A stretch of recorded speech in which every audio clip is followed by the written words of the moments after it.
Friends, eight education academy 07 के इस YouTube channel में आप सभी दर्शकों का बहुत बहुत स्वागत है। आज हम चर्चा करने जा रहे हैं बीएड अथवा डीएलएड के फर्स्ट ईयर के स्टूडेंट्स को किसी न किसी स्कूल में ऑब्जर्वेशन करने के लिए 4 सप्ताह के ड्यूरेशन में भेजा जाता है, तो इसकी फ़ाइल कैसे बनाई जाती है। तो आपको बता दूं कि इस ऑब्जर्वेशन के लिए 2 तरह की फ़ाइल बनती है। एक डायरी तैयार की जाती है और दूसरा होता है ऑब्जर्वेशन शीट, जो आप क्लास में बैठ करके ऑब्जर्व करते रहते हैं, निरीक्षण करते रहते हैं कि कैसे कैसे उस क्लास में आप सीख रहे हैं। उसी पर आधारित यह आज का टॉपिक है।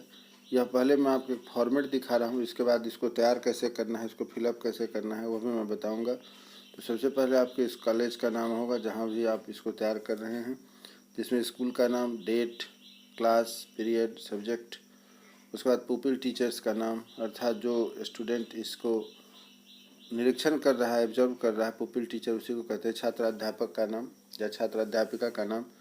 उसके बाद ऑब्जर्वेशन के पॉइंट यहाँ आप देख रहे हैं कि क्लासरूम मैनेजमेंट, अर्थात कक्षा का प्रबंधन कैसा है। दूसरा है कि इंटर पर्सनल रिलेशन, अर्थात अंतर्वैयक्तिक संबंध कैसा है बच्चों का उस टीचर के साथ उस क्लासरूम में, उसके बारे में लिखना है।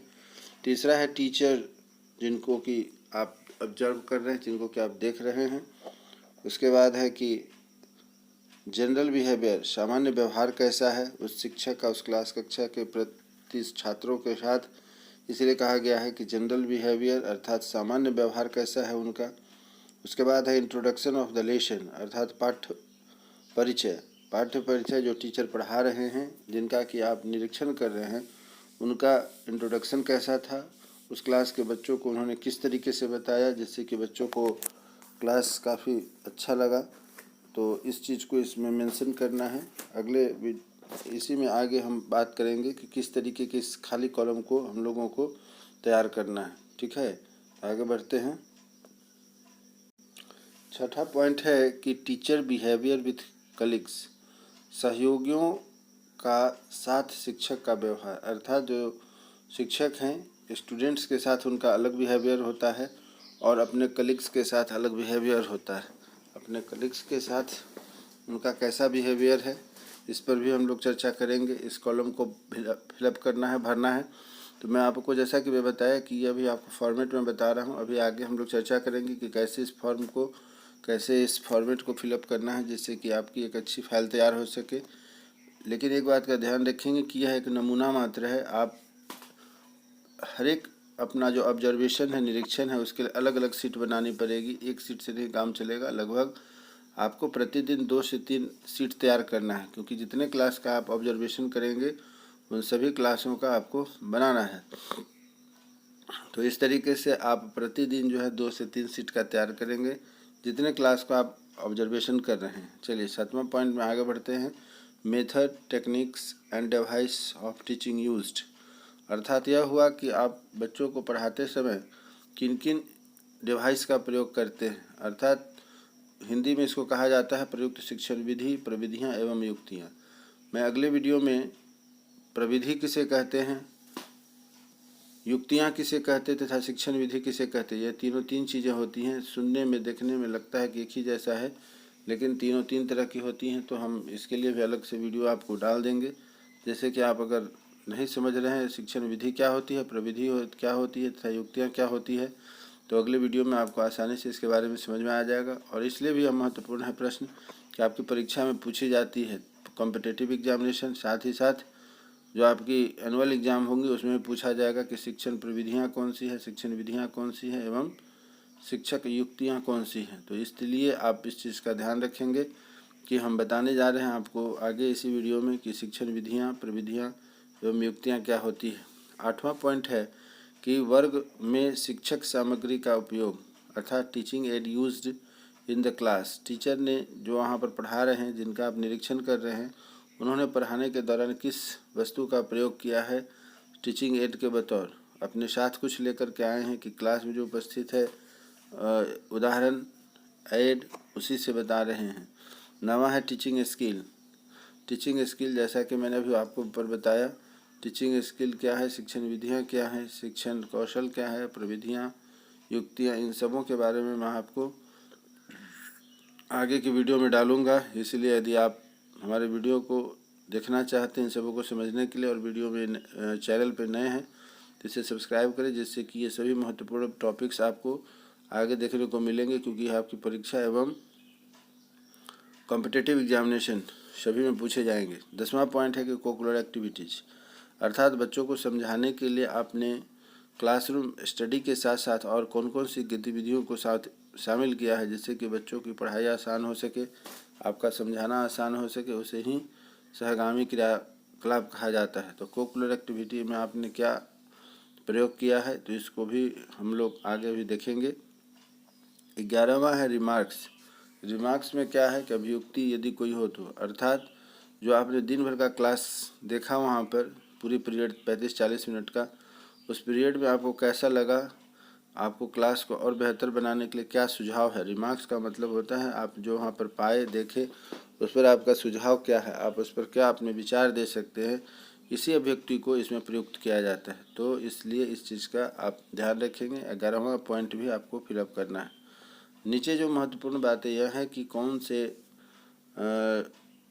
लोग इसको साइन करेंगे, यह ज़्यादातर बच्चे कंफ्यूज हो जाते हैं कि कौन से टीचर साइन करेंगे। यहाँ जैसे कि दाहिने तरफ आप देख रहे हैं कि लिखा हुआ है,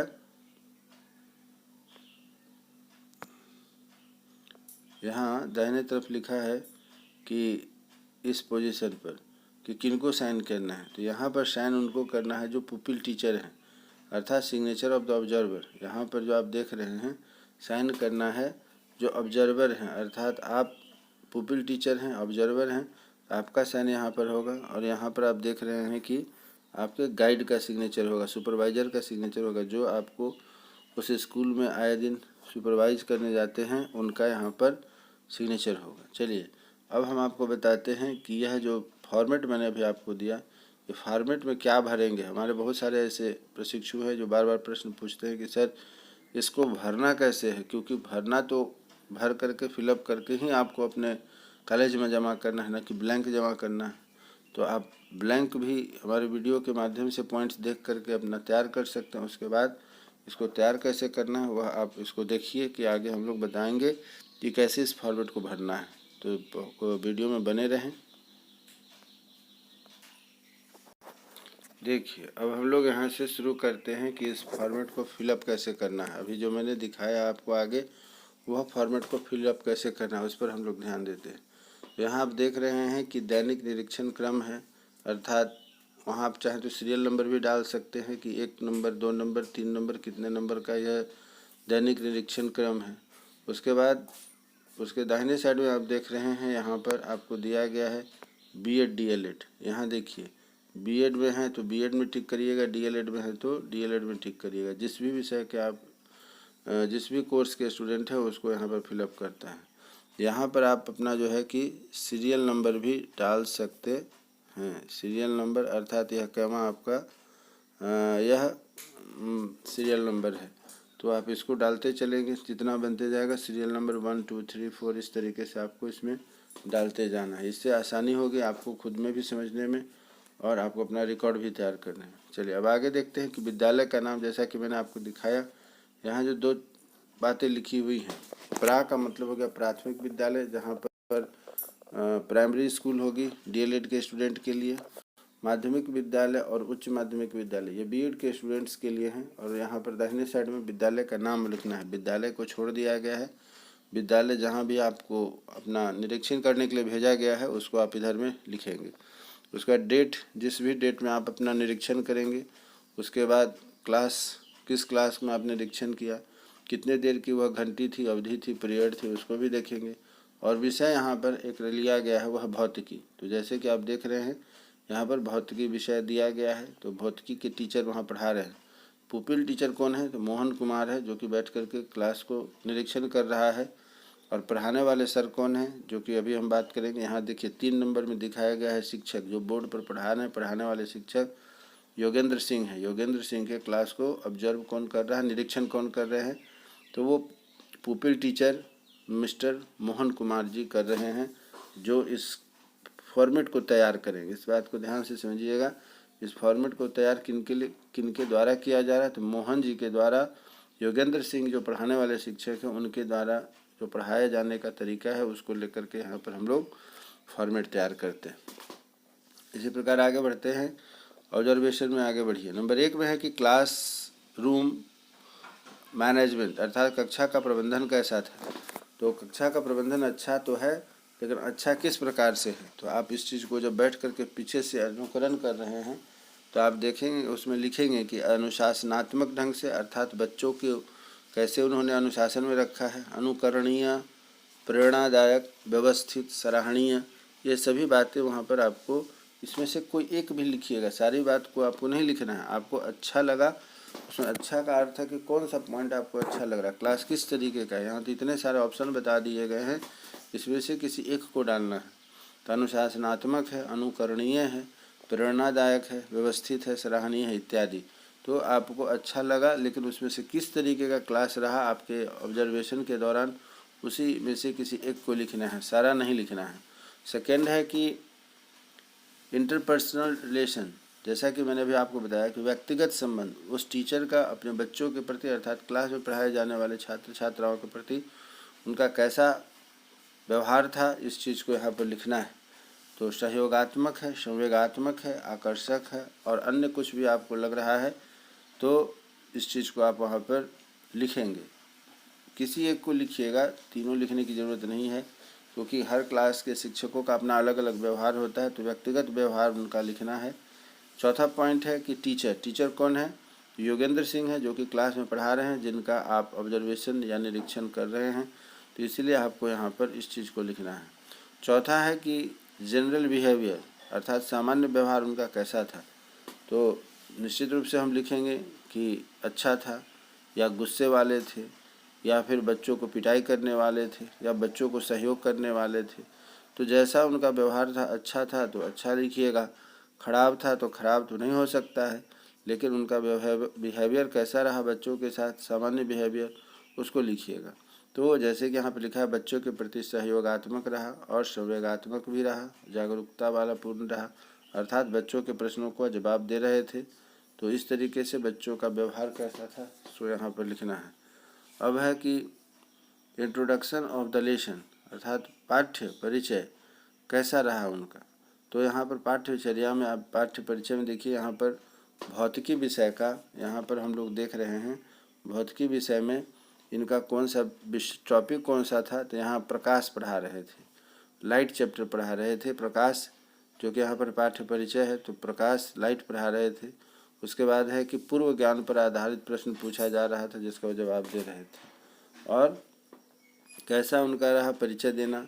तो अच्छा रहा, सहयोगात्मक और संवेगात्मक, अपने विषय को प्रस्तुत करने में बच्चों का सहयोग ले भी रहे थे और बच्चों को सहयोग दे भी रहे थे। यहाँ पर अच्छा सहयोगात्मक का अर्थ हुआ, जैसे प्रकाश चैप्टर को पढ़ाने में यदि कोई असुविधा हो रही थी, बच्चे नहीं समझ रहे थे, तो बीच बीच में उनको प्रमोट भी कर रहे थे, तो यह हो गया सहयोगात्मक।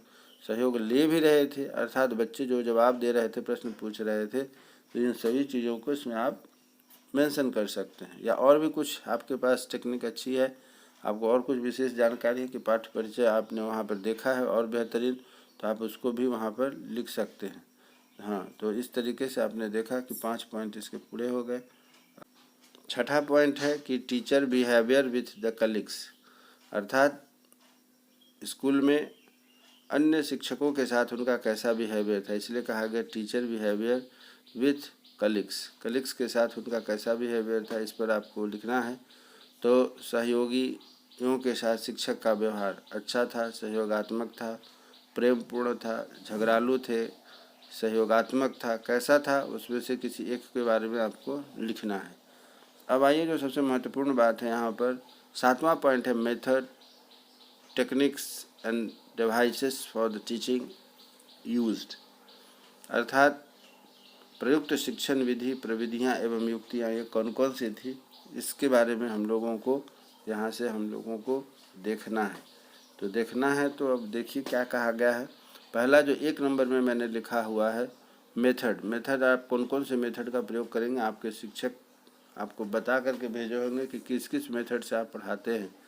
तो मेथड्स में आपने लिखा है आगमन विधि, निगमन विधि, संश्लेषण विधि, विश्लेषण विधि, ब्लैकबोर्ड विधि, बहुत सारी विधियां हैं। उसमें से कौन सी विधि से उस सर ने अपना पढ़ाना टीचिंग अभ्यास शुरू किया है, इसी के बारे में आपको लिखना है। जो जैसे यहाँ पर आपने देखा योगेंद्र सिंह जी ने किस टॉपिक को किस तरीके से शुरू किया, आगमन विधि से शुरू किया कि निगमन विधि से शुरू किया, संश्लेषण से, विश्लेषण से या अन्य किसी विधि से उन्होंने शुरू किया, तो इस चीज़ को आपको लिखना है नंबर 1 में। नंबर 2 जो लिखा गया है वह है कि किस टेक्निक्स का प्रयोग किया गया। ऊपर तो 1 नंबर मेथड हुआ, दूसरे में टेक्निक है, कौन सी टेक्निक है, तो पाठ्य पुस्तक विधि थी या व्याख्यान विधि थी, निरीक्षण विधि थी, कहानी कथन था, अनुसंधान था या अन्य। इसके अतिरिक्त भी बहुत सारे टेक्निक्स हैं जिसके बारे में यहाँ पर कहा गया है। तो एक चीज़ मैं पुनः आपको रिपीट करता हूँ कि यदि हमारे चैनल पर नए हैं तो चैनल को सब्सक्राइब करिए, जिससे कि ये सभी वीडियो जो डाले जाएंगे आपको मेथड्स के बारे में, टेक्निक्स के बारे में, डिवाइस के बारे में या टीचिंग स्किल के बारे में, ये सभी आपको जानकारी विस्तृत से दी जाएगी। इसलिए कि आपके कंपटीशन में भी पूछे जाते हैं और आपके एनुअल एग्ज़ाम में भी पूछे जाते हैं, तो आपको जानकारी होना अनिवार्य है इन सभी चीज़ों के लिए। तो आप हमारे चैनल पर नए हैं तो इसको सब्सक्राइब करिए, जिससे कि इसकी विस्तृत जानकारी मिलेगी। चलिए, तो अब तीसरा पॉइंट है वह है कि कौन सी डिवाइस है। तो डिवाइस पढ़ाने के लिए भी आपके पास डिवाइस होते हैं। कौन कौन सा डिवाइस है, यहाँ कुछ एग्जाम्पल्स दिए हैं। डिवाइस यानी कि उपकरण कौन कौन से हैं, युक्तियाँ कौन कौन सी हैं। तो पहला हमने लिखा है स्पष्टीकरण, दूसरा है विवरण, तीसरा है वर्णन, दृष्टांत, दत्त कार्य जिसको असाइनमेंट कहते हैं, गृह कार्य है, श्यामपट्ट कार्य, ये सभी आपके डिवाइस में आते हैं, जिससे कि बच्चों को पढ़ाना आसान हो जाता है। तो विस्तृत जानकारी के लिए आगे मैं वीडियो डालूंगा, उसमें इन सभी बारों की विस्तृत जानकारी रहेगी। अब आगे बढ़ते हैं कि 8वां पॉइंट है कि श्यामपट्ट teaching aid used in the class. Class में कौन सा टीचिंग एड का यूज किया उस शिक्षक ने। अब रह गई बात कि कौन कौन से वहाँ पर साधन उपलब्ध हैं आपके पास टीचिंग एड के तौर पर। तो श्यामपट्ट अर्थात ब्लैक बोर्ड है या वाइट बोर्ड है, उसका चौक है, उसी तरीके से मार्कर है। यहाँ जो आप थोड़ा सा देख रहे हैं गलती हो गई है, चार्क लिखा गया, मार्कर यहाँ पर होना था, चौक है या मार्कर है। वाइट बोर्ड रहने से वहाँ पर मार्कर रहेगा। मॉडल है, चार्ट जो कि क्लास में टंगे होते हैं, कहीं का मैप होता है अर्थात भारत का, इंडिया का, इंटरनेशनल का, इन सभी स्मार्ट क्लास इत्यादि, ये सभी वहाँ जो आपको टीचिंग एड के तौर पर प्रयोग किया गया हुआ है। उसके बाद 9वां पॉइंट है कि टीचिंग स्किल कौन सा है।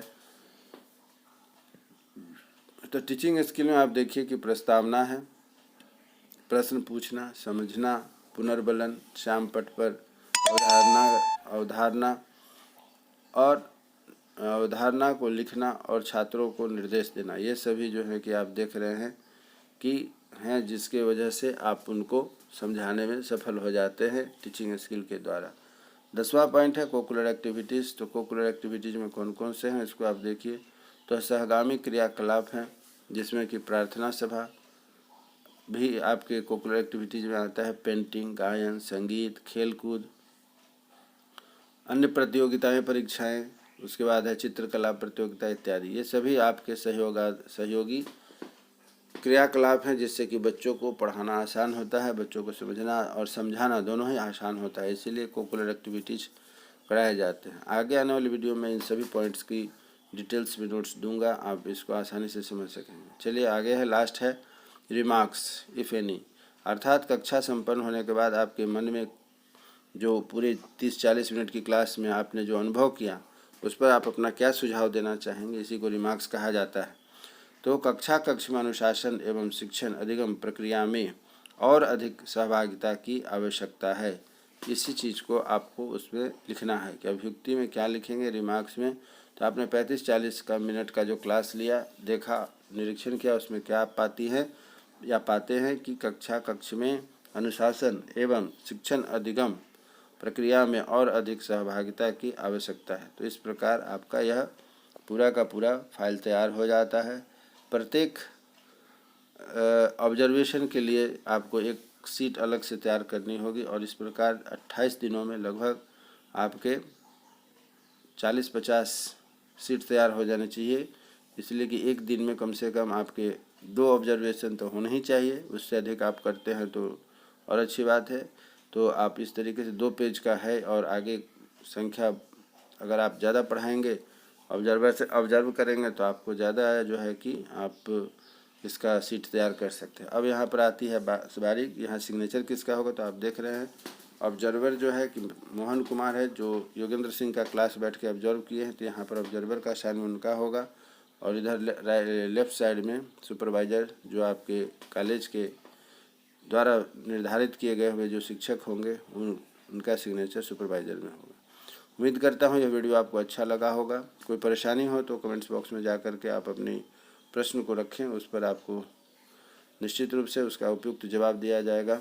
एवं वीडियो कैसा लगा इस पर भी आप अपने कमेंट्स दें तथा अपने मित्रों के साथ शेयर करें। हमारी आपकी फिर से मुलाकात होगी।